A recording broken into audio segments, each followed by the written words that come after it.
가 너무 길어서 또 다 아는 내용이고, 그래서 1절부터 5절까지만 제가 받들어 읽도록 하겠습니다. 그리고 예배 중에 여러분들이 이 말씀을 여러분들이 살펴보시면 되겠습니다. 다 같이 창세기 4장 1절에서부터 4절에 있는 말씀, 5절에 있는 말씀입니다. 아담이 자기 아내 이브를 알매 그녀가 수태하여 가인을 낳고 이르되 내가 주로부터 남자를 얻었다 하니라. 그녀가 다시 그의 동생 아벨을 낳았는데 아벨은 양을 치는 자였으나 가인은 땅을 가는 자였더라. 시간이 흐른 뒤에 가인은 땅의 열매 중에서 주께 헌물을 가져왔고 아벨도 자기 양떼의 첫 새끼들과 그것들의 기름 중에서 가져왔는데 주께서 아벨과 그의 헌물에는 관심을 가지셨으나 가인과 그의 헌물에는 관심을 갖지 아니하셨으므로 가인이 몹시 분을 내고 그의 얼굴 빛이 변하니라. 마저 읽겠습니다. 주께서 가인에게 이르시되 내가 어찌하여 분을 내느냐? 어찌하여 내 얼굴빛이 변하였느냐? 내가 잘 행하면 너를 받지 아니하였겠느냐? 그러나 내가 잘 행하지 아니하면 죄가 문에 엎드려 있느니라. 그의 열망이 내게 있으리니 너는 그를 다스릴 것이니라 하시니라. 가인이 자기 동생 아벨과 이야기를 하니라. 그 뒤에 그들이 들에 있을 때에 가만히 자기 동생 아벨을 치려고 일어나 그를 죽이니라. 주께서 가인에게 이르시되 내 동생 아벨이 어디 있느냐 하시니 그가 이르되 내가 알지 못하나이다. 내가 내 동생을 지키는 자니까 하매 그분께서 이르시되 내가 무엇을 하였느냐? 내 동생의 피소리가 땅에서부터 내게 부르짖느니라. 땅이 자기 입을 벌려 내 손에서 내 동생의 피를 받았은즉 이제 내가 땅에서 저주를 받았나니 내가 땅을 갈아도 이후에는 땅이 자기 효력을 내게 내지 아니할 것이요 내가 땅에서 도망하는 자가 되고 방랑하는 자가 되리라 하심에 가인이 주께 아뢰되 내 형벌이 내게 감당할 수 있는 것보다 더 크니이다. 보소서 주께서 이날 지면으로부터 나를 쫓아내셨사온즉 내가 주의 얼굴을 떠나 숨으리이다. 내가 땅에서 도망하는 자가 되고 방랑하는 자가 되리니 나를 찾는 모든 자가 나를 죽이겠나이다 하매 주께서 그에게 이르시되 이런 까닭에 누구든지 가인을 죽이는 자는 7배로 보복을 받으리라 하시고 주께서 가인에게 표를 주사 아무도 그를 죽이지 못하게 하시니라. 아멘. 하나님 우리 아버지, 오늘 이 말씀을 통해서 우리 각자에게 주시는 하나님의 음성을 들을 수 있는 은혜를 허락하여 주시옵소서. 종을 세워주셨사오니 하나님께서 하나님의 말씀을 종의 마음에 두신 것을 담대하게 성령의 도우심으로 전할 수 있도록 성령으로 충만하게 하여 주시옵소서. 예수님의 이름으로 감사하며 기도드리옵나이다. 아멘. 오늘 여러분 가인의 아벨에 대해서는 여러분들이 잘 아시고 있을 줄로 믿습니다. 일반 예수를 믿지 않는 사람들도 이 제목을 통해서 많은 문학적인 책이 있습니다. 가인의 후예라든지 에덴의 동쪽이라든지 이런 소설과 영화를 통해서도 소개가 된 바 있는 사건입니다. 이 사건은 창세기 에덴 동산에서 아담과 하와가 하나님의 말씀을 불순종하고 3장에서 그랬습니다. 4장에서 이제 가인과 아벨이 등장을 하게 됩니다. 오늘 여기서 두 가지 질문을 여러분들이 마음속에 해주시면서 말씀을 따라 들어주시면 감사하겠습니다.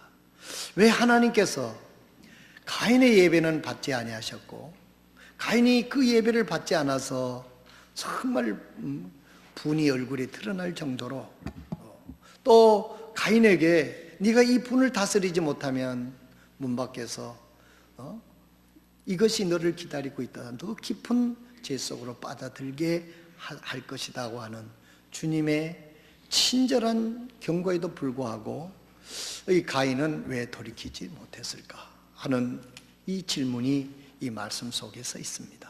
또 하나는 뭐냐면, 왜 하나님께서 아벨의 제사는 받으시고 가인의 제사는 받지 않았을까? 이게 뭐 소위 말하는 차별이고, 하나님은 분별을 하시지 차별하시는 분이 아닙니다. 하나님은 분별하세요.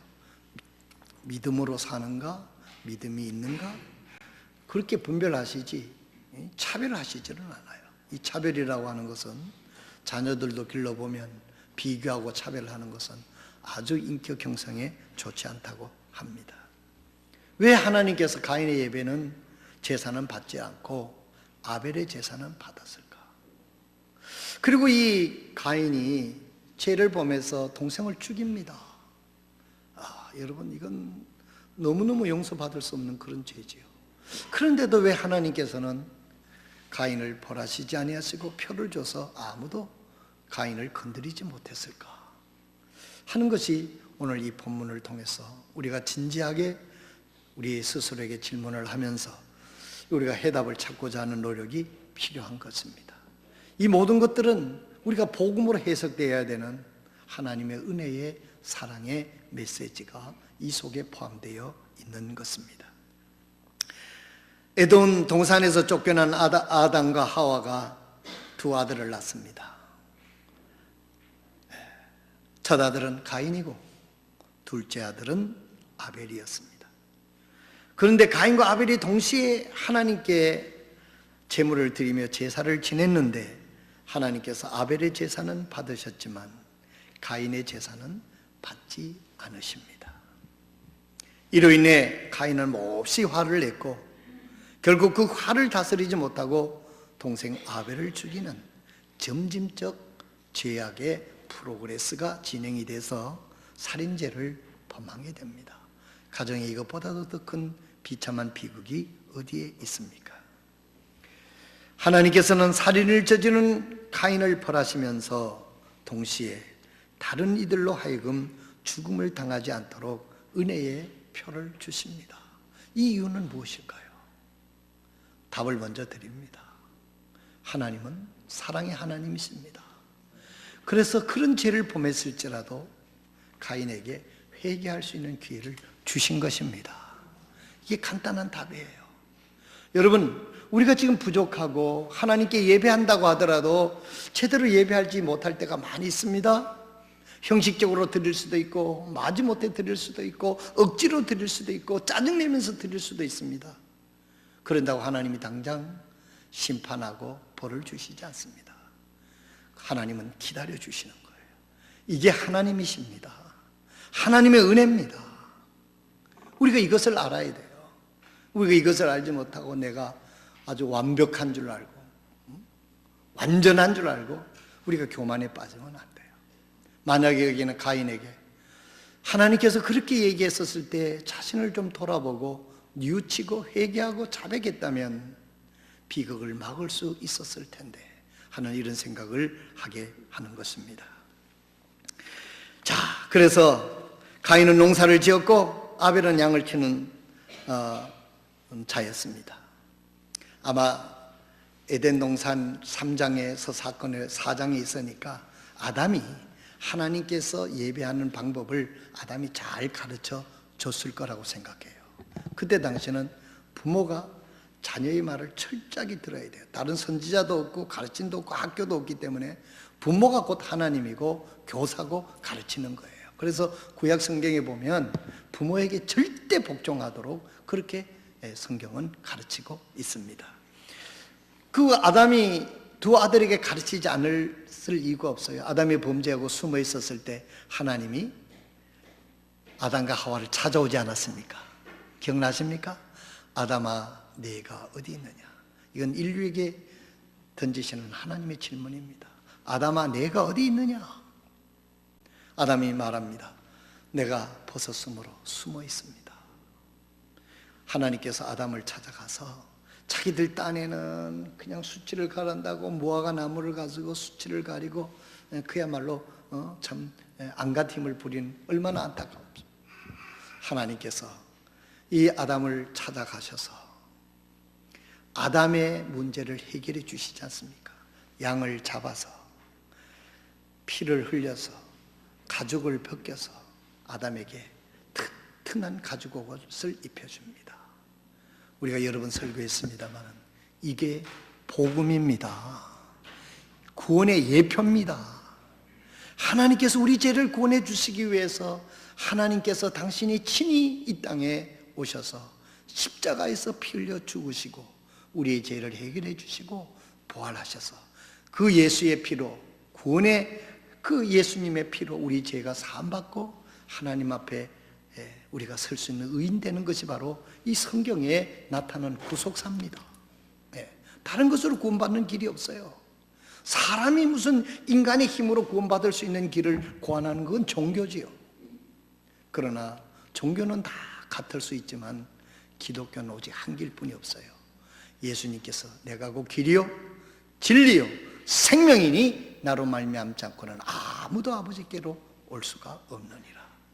이 신약의 역사를 이루시기 위해서 아담과 하와가 범죄한 직후에 하나님께서는 양을 잡아서 피를 흘려서 죽게 하고 그 가죽 옷을 아담과 하와에게 입혀줬어요. 그리고 아담과 하와에 얘기했을 겁니다. 하와야, 아담아, 이것이 바로 너희 죄를 용서하기 위해서 나의 계획이다. 앞으로 구세주가 와서 십자가에서 너희 죄값을 치러야, 첫째 아담은 불순종했지만 두 번째 아담이 와서 죽기까지 순종함으로 너희 죄를 용서받고 영원한 하나님의 나라에 갈 수 있는 구속의 길을 완성할 것이다.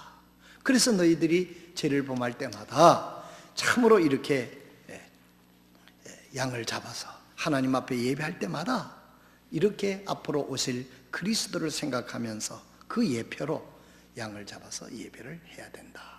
이거 하나님께서 이 아담과 하와가 하나님께서 배운 대로 그 자녀에게 가르쳤을 거예요. 어찌된 일인지 가인은 그 말에 귀를 기울이지 않았는지, 어떻게 된 영문인지 지 마음대로 자기 나라 정성을 들여가지고 그 농사진 걸 가지고 왔는데 하나님이 받지를 않는 겁니다. 인간적으로 생각해 볼 때 자기가 정성을 들여 가져왔는데 하나님이 안 받으시니까 지 나름대로 화가 더 났을 거 아닙니까? 이게 인간적으로 생각해 보면 그렇게 우리가 서술이 되는 이야기입니다. 아벨은 양을 치르자는데 이 양을 가져다가 피를 흘려서 제사를 드렸어요. 하나님께서는 가인의 제사는 받지 않으시고 결론적으로 아벨의 제사를 받으신 겁니다. 앞서서 질문을 드린 대로 왜 하나님이 아벨의 제사만 받으신 것입니까? 신약성경 히브리서 11장 4절, 신약성경 히브리서 11장 4절에 보면 믿음으로 아벨은 가인보다 더 뛰어난 희생물을 하나님께 드리고 그것으로 말미암아 의로운 자라 증거를 얻었으니 하나님께서 그의 예물에 대하여 증언하시느니라. 그가 죽었으나 믿음으로 지금도 말하고 있느니라 그랬습니다.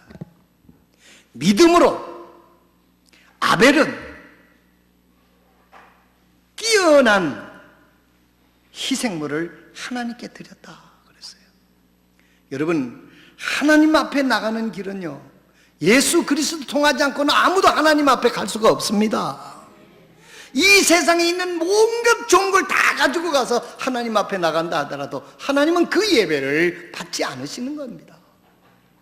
믿음으로. 그 왜 그렇습니까? 여러분, 믿음으로 드리는 예배가 무엇입니까? 우리는 흔히 예배하기를 정성이 부족했습니다. 예배 형식이 어땠습니다. 그딴 이야기합니다. 아무리 정성을 들인다 하더라도 겨울에 얼음을 깨고 가서 목욕을 하고 머리를 빗고 이렇게 해가지고 치성을 드린다고 해가지고 하나님께서 그 예배를 받으시겠습니까? 이거 전부 다 인간적인 생각이죠. 옛날에 봄이 되면 지성을 드린 데 보면 겨울에 폭포수에 가가지고 얼음 깨고 목욕을 해요. 정성 대단하지요. 난 그 정성 대단하다고 얘기를 해주고 싶습니다. 아무나 그렇게 또 못하잖아요. 그렇게 해가지고 지성을 드린다고 해가지고 하나님께서 그것을 들어줄 것 같아요. 우리 사람들은 그렇게 생각하기가 쉽습니다. 그러나 아벨은 뭐라고 말하느냐면 믿음으로 하나님께 뛰어난 예배를 드렸다 그랬어요. 믿음으로 드렸다고 하는 것을 설명하고 있는 것입니다. 여러분, 예배는 하나님께 드리는 것이고 하나님과의 관계 회복입니다. 인간에게만 주어진 특권이기도 합니다. 아무도 짐승이 와서 하나님을 예배한 적이 없어요. 하나님께서 당신의 형상으로 만든 사람과 교제하기 원해서 사람을 지은 겁니다. 예배의 회복은, 예배의 목적은 하나님과의 커뮤니언, 교제하는 것입니다. 인간적인 걸 가지고 하나님께 교제할 수가 없는 거예요. 하나님은 우리의 예배를 받기를 기뻐하십니다. 하나님은 죄인의 예배를 받지 않습니다. 여러분, 복음이 무엇입니까? 우리가 복음 하는데 복음은 절대적 하나님의 사랑입니다. 우리가 복음적인 교회, 이 교회의 예배도 복음이 없이는 안 됩니다. 우리의 구원도 복음이 없이는 구원받을 수 없습니다. 우리의 삶도 복음적 삶이 아니면은 하나님이 기뻐하지 않습니다. 이런 복음 하는데 복음의 그 깊이가 무엇인가 하는 걸 우리가 생각해 봐야 됩니다. 복음은 하나님이 우리를 사랑하셔서 우리가 구원받을 수 있고 하나님과 교제할 수 있는 길을 마련하신 하나님의 사랑이 복음입니다. 이 복음을 알고 복음을 믿는 자는 변화가 돼요. 변화가 돼요. 10몇 년 전에 우리나라에 400만 돌파한 영화가 하나 있습니다. 집으로라고 하는 영화입니다. 집으로. 보신 분 있습니까? 저는 우리 집 사람하고 가서 봤어요. 보고 많이 울었습니다. 우리 집 사람 잠자더라고요. 네, 많이 울었어요. 여러분 보신 분들 알고, 그런데요, 그 400만이나 봤는데 내가 안 보면은 어떻게 사람들하고 교통할 수 있겠어요? 그래서 제가, 제 아들도 영화 감독이고 하니까 가서 봤습니다. 그 내용이 간단해요. 돈도 그렇게 많이 드는 것 같지는 않아요. 요즘에 헐리우드 영화 때려 부시고 폭파하는 거 하려고 하면 얼마나 돈이 많이 듭니까? 그 얘기 여러분들 기억을 하시기 위해서 보면, 그 딸이 하나가 있는데 서울에서 살다가 생활이 어려웠던지 4학년짜리 초등학생을 데려다가 할머니한테, 산골 할머니한테다가 자기 엄마한테 맡기고 떠나는 겁니다. 얼마 후에 데려가겠다고. 그런데 이 4학년짜리 도시 아이는 맨날 게임만 하던 아이가, 도시형 아이가 시골에 와서 사니까 얼마나 심심했겠어요. 죽을 지경인 거지. 근데 그 할머니는 벙어리입니다. 말도 안 통합니다. 여러분 한번 생각해 보세요. 시골에서 얼마나 지루하겠어요. 통닭 하나 얘기를 하는데 막 둘이서 이래고 나. 할머니는 말도 못해요. 겨우 사랑한다고 하는 말 표현하는데 이래뿐이 표현 못합니다. 내가 너를 사랑한다. 그 아이가 아주 못됐어요. 자기도 답답하니까 자기 할머니를 보고 병신이라 그러고 지 맘대로 할머니가 잘 못 들은 줄 알고 막 욕. 그런데요, 4개월이 지났는데 그 아이가 변한 거예요. 그 아이가 변한 거예요. 떠나면서 아플 때는 어떻게 편지를 보내라고 자기가 잘 써가지고 놓고 떠납니다. 여러분, 이 할머니는 말도 잘 못해요. 그런데 어떻게 이 아이가 변했어요? 여기 복음이 있는 겁니다. 할머니는 그 손자를 지극히 사랑한 겁니다. 그 사랑이 이 못된 손자가 변화가 되는 거예요. 여러분, 사랑이 사람을 변화시키는 거지 교육이 사람을 변화시키는 거 아니에요. 우리는 이 영화 속에서도 저는 그곳에서 복음을 봤어요. 하나님께서 우리처럼 철부지고 죄인이고 아무것도 모르는 우리를 하나님께서 우리를 사랑하신 거예요. 요한복음 3장 16절에 하나님이 세상을 이처럼 사랑하사 독생자를 주셨으니 누구든지 저를 믿는 자는 멸망치 않고 구원을 얻게 하려 하심이니라. 하나님은 사랑이시니라. 하나님께서 친히 이 땅에 오셔서 인간이 되신 거예요. 예수님이 되신 거예요. 그래서 십자가에 우리 죄를 위해서 못 박혀 죽으셨어요. 죄값을 다 치러줬어요. 뭡니까? 이게 뭡니까? 이게 하나님이 우리를 사랑하고 있다고 하는 사랑이고 이게 우리에게 복음인 것입니다.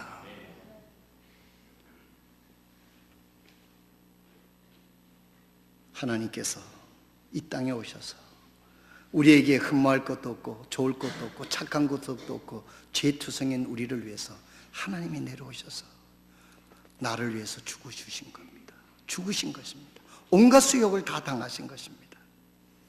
로마서 5장 8절에 보니까 우리가 죄인으로 있을 때 그리스도께서 우리를 위하여 죽으심으로 하나님이 우리에 대한 자기의 사랑을 확증하셨느니라 그랬습니다. 여러분, 복음은 하나님의 사랑이 구체적으로 표현된 겁니다. 그래서 우리가 이 복음으로만 구원받을 수 있고 이 복음으로만 하나님 앞에 나갈 수 있는 거예요. 이 어떤 것으로도 우리 죄인들은 하나님 앞에 나갈 수가 없는 것입니다. 저희 교회 모든 성도들이 우리는 하나님의 사랑을 모두 알기를 원합니다. 그래서 이 복음을 통해서 복음을 받아들이면 하나님의 사랑이 우리를 변화시키는 거예요. 그래서 구원받으면 사람이 달라지는 거예요. 나 같은 죄인을 하나님이 나를 대신해 죽었다는 거예요. 여기 더 말할 게 뭐가 있습니까? 이 은혜가 여러분에게 함께 하시기를 주님의 이름으로 축복합니다. 죄라는 건 또 뭡니까? 우리는 죄가 하도 많아서요 죄를 셀 수도 없어요. 죄라 이러면 구체적으로 세기가 힘들지 않습니까? 그런데 성경은 이렇게 말합니다. 죄에 대하여라 하면 그들이 나를 믿지 아니하기 때문이라 그랬어요. 여러분, 하나님의 사랑을 받아들이지 않는 것이 얼마나 큰 죄라는 것을 설명하고 있는 거예요. 하나님께서 우리 죄투성인 우리를 구원하시기 위해서 이 땅에 와셔서 십자가에서 그 고통 중에서 우리 죄값을 갚아주시고 그것을 하나님의 사랑이라고 믿으라 그랬는데 믿기는커녕 걷어차는 그것이 죄가 아니고 뭐가 죄입니까? 요한복음 16장 9절 오늘 여러분 가서 묵상해 보시기 바랍니다. 죄에 대하여 하면 저희가 나를 믿지 아니함이라 그랬어요. 하나님께서 이렇게 사랑하셔서 이런 사랑을 베풀었는데 그 이 사랑을 성령님이 역사해서 의에 대하여 죄에 대하여 심판에 대하여 증거하는데도 이것을 걷어차고 발길로 걷어차고 모욕한 이것은 다시 구원받을 수 있는 그런 은혜가 그런 사람이 아닌 거죠. 그래서 우리가 지옥 가는 가장 큰 죄가 예수를 믿지 않기 때문에 지옥 가는 거예요. 아무런 죄를 큰 죄를 범했다 하더라도 예수 그리스도 하나님의 사랑을 받아들이면 하나님의 사랑이 우리를 구원해 주시는 거 아닙니까? 근데 그걸 걷어차보는 거예요. 발길로 걷어차는 거예요. 모욕하는 거예요. 시시하다고 말하는 거예요. 죄가 뭔지를 우리가 알아야 됩니다. 왜 아벨의 죄는 이제 여러분 왜 아벨의 제사는 받고 가인의 제사는 받지 않았다는 것 여러분 이해가 좀 됐으면 좋겠습니다. 가인은요 하나님의 사랑인 이 십자가에 못 박혀 죽으신 예수 그리스도 이 고귀한 사랑을 전라평가한 겁니다. 그건 아무것도 아니에요. 자기의 노력, 자기의 수고한 것, 자기 행위, 이것을 가지고 하나님 앞에 나왔다는 것이죠. 여러분, 우리는 하나님 앞에 이런 것 가지고 나가서 하나님께서 그런 것을 받으시는 분이 아닙니다. 우리는 복음을 통해서 죄가 용서받고 하나님의 자녀가 됐을 때 우리를 하나님께 아버지라고 얘기를 하고 내 인생의 모든 것의 주인이 하나님이십니다 하고 하나님을 찬양하고 하나님께 영광을 돌릴 때 하나님과 예배가 되고 교통이 되는 걸 믿으시길 바랍니다. 오늘 여러분, 이런 예배를 우리가 드려야 돼요. 이런 예배를 드려야 돼요. 내가 죄인이었으나 하나님이 나를 극진히 사랑하셔서 친히 이 땅에 오셔서 나를 위해 십자가에 못 박혀 죽었다. 누가 나를 위해서 이렇게 십자가에 못 박혀 죽으시고 내 죄를 해결해 준 사람이 어디 있느냐? 하나님뿐이 없지 않습니까? 사람은 그렇게 하고 싶어도 할 수 없지 않습니까? 이 십자가의 은혜를 통해서 죄사함을 받고 하나님의 자녀가 되고 하나님의 자녀가 되는 권세를 가지고 우리는 하나님 앞에 나와서 예배하는 것입니다. 그래서 우리는 이 예수 그리스도, 아벨이 어린 양을 가지고 온 것은 예수 그리스도를 예표하는 거죠. 하나님의 은혜로 내가 구원받았습니다. 오늘 우리는 무엇으로 하나님 앞에 나갑니까? 히브리서에 잘 설명하고 있습니다. 우리가 하나님의 은혜의 보좌 앞에 나가는 것은 예수 그리스도의 십자가에 흘리신 그 보혈의 공로를 가지고 주님의 이름으로 담대히 은혜의 보좌 앞에 나갈 수 있는 길을 하나님께서 허락해 주신 것입니다. 사랑하시는 성도 여러분, 오늘 우리는 아벨과 같이 하나님의 사랑에 근거한 복음을 통해서 하나님과 교통하는 자가 되고 하나님의 자녀가 되고 하나님과 교통하는 성령으로 하나님께 예배하는, 영적으로 말씀으로 예배하는 은혜가 저와 여러분에게 있기를 주님의 이름으로 축복합니다. 그러면 가인은 이 하나님의 사랑을 걷어찬 거예요. 가인이 우리가 의역을 해서 얘기를 한다면 가인은 하나님께서 이 땅에 오셔서 십자가에 못 박혀 죽으신 이 놀라운 복음을 가볍게 여기는 거예요. 그까지 아무것도 아니라고 취급하는 거예요. 그래서 자기가 농사지은 이 농산물이 최고라고 이걸 정성 들이고 가지고 나온 겁니다. 단적으로 현대말로 말하면 자기 중심적 예배를 드리는 거죠. 자기 맘대로 예배를 드리는 겁니다. 자기 기분대로 예배 드리는 겁니다. 자기 감정대로 예배 드리는 겁니다. 자기 형편대로 예배 드립니다. 오늘 여러분 잘 들으시길 바랍니다. 우리가 그리스도에서 하나님의 사랑을 입고 구원받은 하나님의 자녀라고 하면 우리는 믿음으로 하나님께 예배 드려야 되는 겁니다. 형편대로 예배 드리면 예배 드릴 사람 몇 명 되겠어요? 감정으로 예배 드리면 기분이 좋아서 예배 드리고 싶은 날이 몇 날이나 되겠습니까? 자기 중심적으로 예배드리면 여러분들이 재학 중에 성령님을 겨우 모셨는데 뭐가 여러분이 충만해서 예배드리고 싶어 죽고 싶은 생각을 가진 사람이 여기 어디 있겠어요? 혹시 여러분 생태적으로 거룩한 사람이 있다면 그럴 수 있겠습니다만은 여러분 믿음으로 아벨은 하나님께 더 나은 예배를 드렸다고 했습니다. 오늘 우리는 예수님의 이름으로 믿음으로 하나님 앞에 예배를 드릴 때 그 예배를 하나님이 받으시는 줄로 믿으시길 바랍니다. 내 생각대로, 내 기분대로, 형편대로가 아닙니다. 심지어는 더 방종해서 자기 멋대로 예배를 드립니다.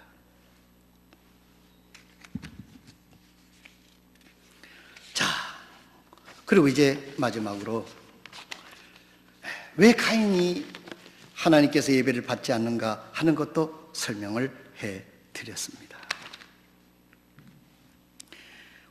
창세기 4장 5절에 보면 가인과 그의 헌물에는 관심을 갖지 아니하셨으므로 가인이 몹시 분을 내고 그의 얼굴빛이 변하니라. 주께서 가인에게 이르시되 내가 어찌하여 분을 내느냐, 어찌하여 내 얼굴을 변하였느냐, 내가 잘 행하였으면 너를 받지 아니하였겠느냐, 그러나 내가 잘 행하였으면 내가 죄가 문에 엎드려 있느니라. 그의 열망이 내게 있으리니, 그 죄의 열망이 내게 있으리니 너는 그를 다스릴 것이니라. 이걸 다스리지 않으면 큰일 난다는 뜻입니다.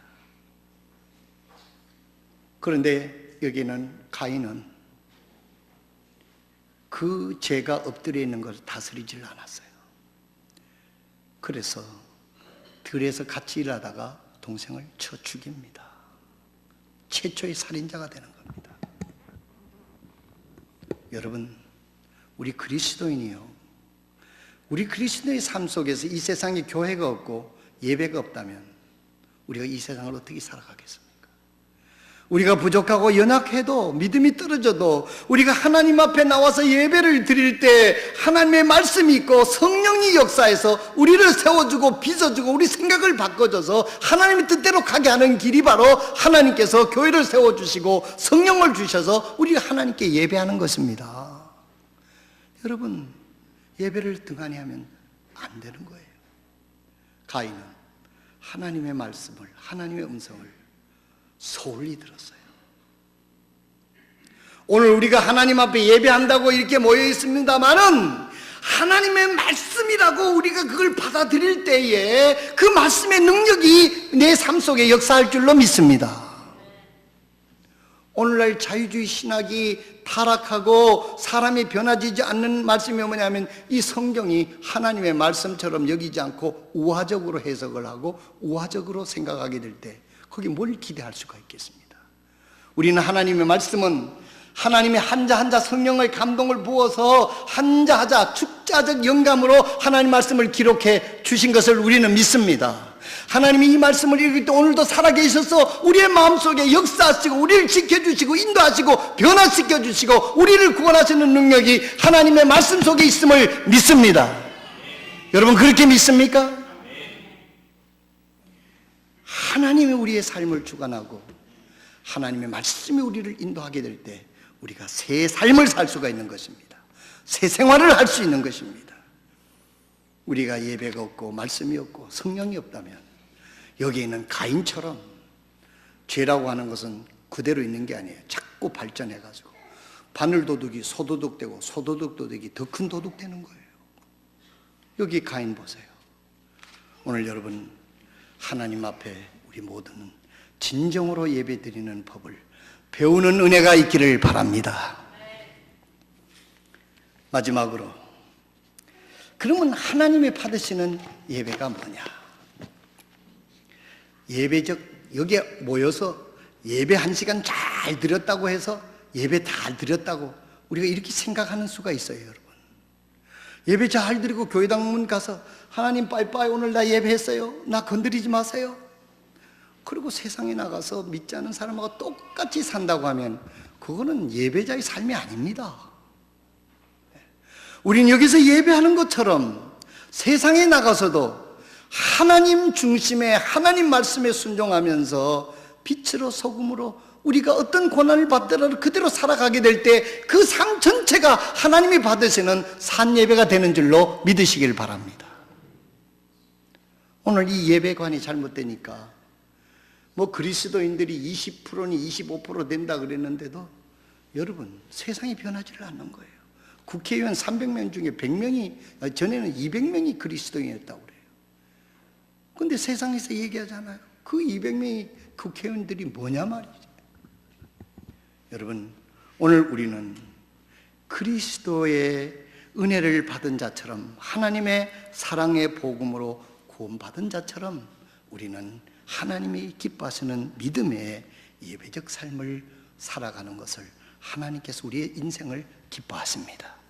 저는 오늘 이 예화를 통해서 저희 모든 설교를 마무리하고자 합니다. 우리 교회 성도들은 이미 여러 번 이 예화를 들었을 것입니다. 뉴욕에 가면 프리머스라고 하는 교회가 있습니다. 1928년 12월 추운 겨울 주일이었습니다. 내가 계산을 해보니까 86년 전 이야기입니다. 주일 예배를 드리고 있을 때 80에 가까운 노파가 허름한 외투를 걸치고 교회당 안에 들어와 함께 예배를 드리고 마치려고 할 때 목사님을 향해 손을 듭니다. 목사님, 제가 한 가지 간증을 하고 돌아가려고 합니다. 제가 오늘 이 간증을 하기 위해서 이 자리까지 왔습니다. 그 노파의 간절하고 진실됨과 그 영적인 우아함이 압도되어서 이 목사는 그것을 거절할 수가 없었습니다. 백인 목사는 흑인 노파에게 간증을 허락하도록 앞자리로 모셨습니다. 그의 간증은 이렇습니다. 지금으로부터 60년 전 1850년 12월 2주일입니다. 제가 계산해 보니까 지금부터 164년 전이에요. 164년 전. 그때 제 나이 12살이었습니다. 80대 노파가 그때 나이가 12살이었습니다. 저와 제 오빠와 저희 부모님이 교회가 있는 이 자리 건너편의 노예시장에 팔려 나왔습니다. 우리 집 주인이 파산을 해서 우리 가정은 다른 가정에 노예로 팔려고 내놓은 것입니다. 그 순간 저희 가족은 이렇게 기도했습니다. 우리 넷이 흩어지지 않도록. 그러나 아버지가 먼저 어느 농장에 먼저 팔려나갔습니다. 1001불에 팔려나가고, 지금으로부터 164년 전이니까 1001불도 큰 돈이었겠죠. 어머니가 어느 식당에 팔려갔습니다. 그리고 오빠는 어느 공장에 900불에 팔리고, 마지막으로 나만 남았습니다. 그 어린 소년이 다 부모가 풀려나가고 12살 먹은 그 흑인 소녀가 얼마나 두려웠겠어요. 제가 경매에 올려졌을 때 이빨도 성하고 건강하고 인물도 이쁘니까 누구든지 700불에 사라고 경매장에서 외쳤습니다. 아무도 손을 들지 않았습니다. 나이도 어리고 공포에 떨고 있는 나를 쳐다보고 어느 노신사가 손을 들더니 제가 700불에 사겠습니다. 그래서 그분과 같이 온 것이 바로 이 교회입니다. 이 노신사가 700불에 이 소년을 사가지고 이 교회로 온 거예요. 이 지금 간증하는 교회에. 나중에 알아보니 이 교회 교우들이 한 달에 한 번씩 헌금하여 한 사람이라도 자유를 갖게 하자고 그렇게 헌금하였다는 것입니다. 그래서 그 주간 700불 헌금으로 나를 자유롭게 해주었습니다. 그리고 나를 어디든지 가서 잘 돌봐주고 살으라고 했습니다. 저는 노예 때보다 더 열심히 일을 했고 저축을 해서 돈을 모았고 이제는 더 이상 일을 할 수가 없기 때문에 양로원에 가 있습니다. 그리고 그는 자기가 그동안 쓰지 않고 모은 7만 불을 헌금하고 유유히 사라졌다. 지금으로부터 86년 전에 7만 불이면은, 여기 하와이에서 오신 분도 있습니다만 7만 불이면 큰 돈일 겁니다. 이 소녀는 12살에 이 교회가 자기를 노예로 해방시켜줬어요. 열심히 주를 위해서 열심히 일을 했습니다. 모았습니다. 7만 불을 헌금을 하고 갔어요.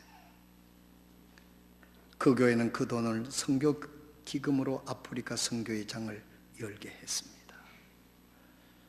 여러분, 이 소년이 이렇게 열심히 일하고 모은 목적이 뭐였습니까? 자기를 해방시켜 주신 주님이고 교회를 위해서 한평생을 그렇게 살았다는 것입니다. 성도 여러분, 복음이 무엇입니까? 하나님의 사랑을 안다고 말하지만 하나님이 나를 사랑하시기 위해서 직접 오셔서 십자가에서 끝까지 내려오시지 않고 죽어주신 그 하나님의 사랑을 우리가 알고 복음으로 우리가 구원받았다면 우리의 이 땅에서의 삶이 어때야 하는 것을 단적으로 보여주는 그림이 아닙니까?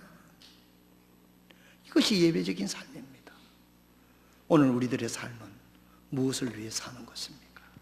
정말 우리가 복음으로 하나님의 사랑으로 구원받았다면 우리를 구원해 주신 그 주님을 위해서 여러분이 어떤 형태이든 어떤 모양이든 어떤 직업이 있는지 간에 우리의 섬김에는 주님을 영화롭게 하는 우리 구주에 대한 분명한 목적을 가지고 살아야 될 줄로 믿습니다.